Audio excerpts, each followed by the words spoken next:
Hey everybody, Rob here from ebusinessloanleads.com, and I wanted to ask you a question. What would you say is the biggest reasons that brokers and ISOs fail? I've been asked a lot of questions lately about, is this the business for me? Is it a business that I can get into and be successful? And I gave it some thought this week, and I came up with 3 things that, in my opinion, the reason why brokers and ISOs that are just coming into the business or have been in the business for years, reasons why they fail. And here are my 3 things, and then I'll come back, I'll list them, and I'll come back and talk about each one. The first one is they don't create a blue ocean. The second one is they underestimate. The third one is not enough grit. So what's the blue ocean? So one of the reasons why I think the ISOs and brokers fail is because they don't create that blue ocean. What's a blue ocean? Blue ocean is the opposite of a red ocean. A red ocean is an ocean that you're swimming with the competitors and they eat each other alive. They just take bites out of each other. They're competitive with each other. Most brokers and ISOs, that's the direction they go. They swim in a red ocean. The same ocean that Wells Fargo is swimming in, that PayPal is swimming in, that Quicken Loans is swimming in. The same ocean. So it's very competitive, it's very bloody, and it's a mess. So get out of that red ocean and get into a blue ocean. So how do you create that blue ocean? And what is a blue ocean? A blue ocean is an ocean that you have very little or no competitors. And how do you create that? Right now, the way you create it is you create a target market and a niche product. Target market meaning, for an example, coffee shops. A niche product is coffee shop financing. That's specifically designed for coffee shops. Simple as that.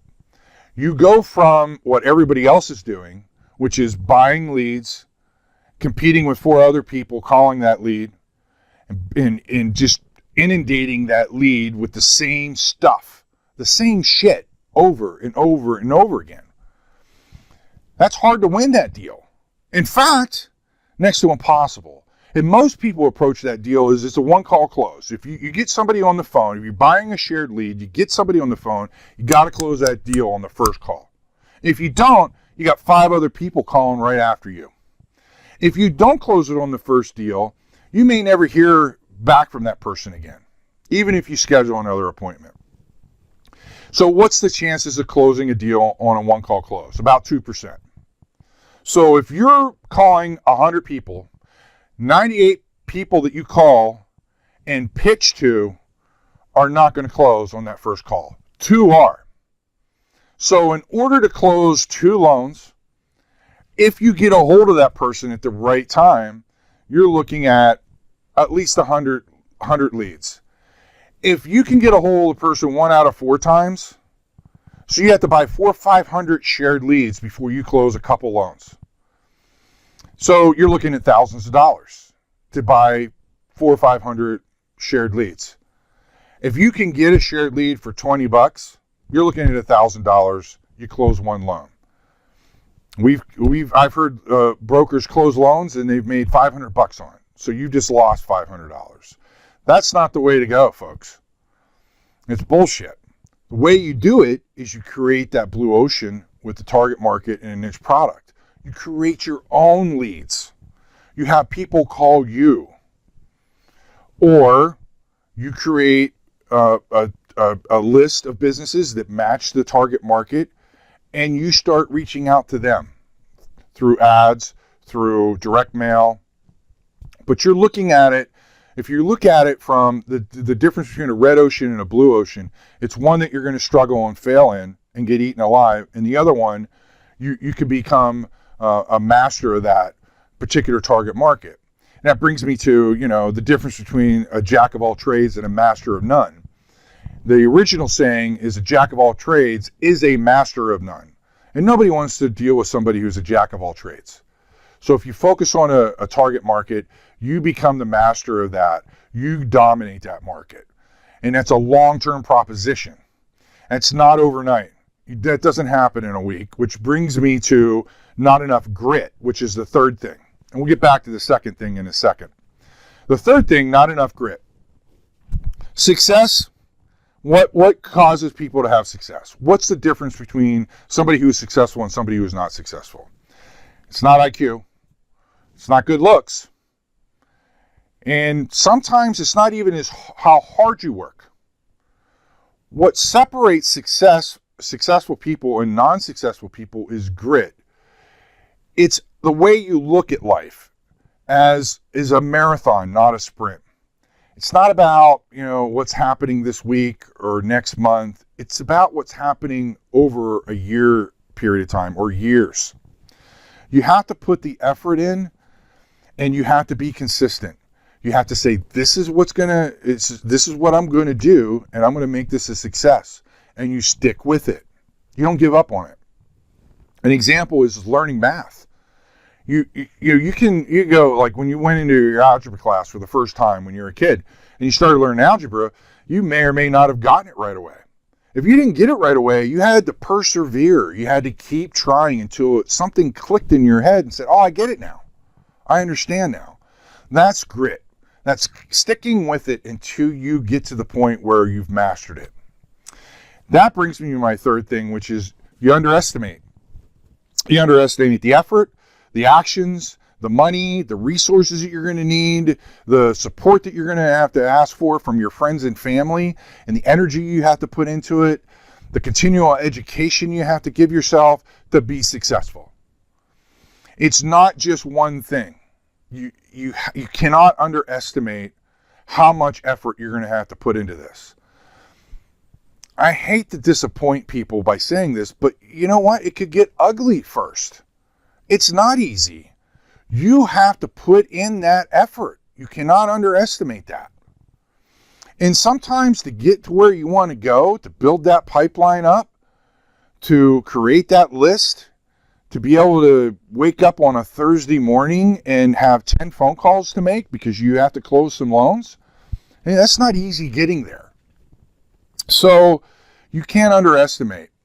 Nothing in life is going to come to you without effort. That's pretty much universally understood. That if it's that easy, if somebody's trying to sell you on something that's that easy, that's not realistic. Come on. You can't say, I'm going to get into the business loan space and I'm going to make a whole bunch of money and I'm not going to have to put in that much effort. Don't underestimate how much effort you have to put into it. And you have to know your strengths and your weaknesses. And you have to work on your weaknesses and you have to make your strengths stronger. What do I mean by that? If you're not good at sales, then you have to work on that. If you're not good at, maybe you're good at getting somebody on the phone and them saying yes, but when it comes to closing the deal, you're not good at. Work on that. Write things down. Have processes that will walk you through the sales process. Practice your scripts. Do the things necessary. One of the biggest things that I find amazing to me is somebody who gets into doing business loans and they're calling leads and they have no script. They have no process. They have no checklist. So when it comes time to, when somebody says to you, I do need financing. I need that loan you're talking about. What's the next step? What's your answer? It should be, great. Let me get these 5 things off of you. I'll send you an email right now. I'll stay on the phone. Give me these answers to these questions. You tell them how long it's going to take to get the pre-approval back. You have an answer. That's part of your process. Do you have that? If not, you've underestimated the effort you have to put into this. If you don't have a script for the first 20 seconds that you're on the phone with somebody and have an idea how you're going to answer the objections that are inevitably going to happen, they're going to happen. People are going to say, I'm too busy right now. People are going to say, I'm not interested. People are going to say, don't call me again. Whether you buy a loan, produce a lead, or you're cold calling, you're going to get objections. Have you written those objections down? Have you done enough phone calls? Have you put in the work? And so one of the things that I try to tell brand new people into this business, you have to put in the work. There's no shortcuts. If you're not willing to make a few phone calls, talk to a few people, I suggest you do, cold calling every month, that you set aside time, that you do enough of cold calling every month just to get out there and get practice and find out what kind of objections people have. Because what happens is when you do produce your own lead, it is a Herculean effort to get there. You have to have websites, you have to have ad accounts, you have to put money into it. It's, again, a lot of people underestimate the effort it takes to get to that point. Once you do produce your own lead, do you have the experience talking to people that when they do have an objection, you're able to answer that objection? How do you get that experience? I can't give you the experience. You have to earn it. It's earned. So don't underestimate the effort that you have to put in to make it successful.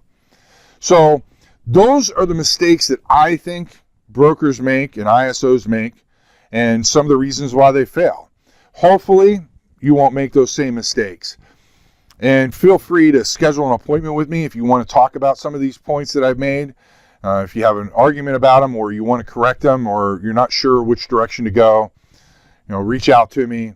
Have a 30-minute conversation with you. You can schedule it on the site, ebusinessloanleads.com. And in the meantime, hopefully you'll close more loans.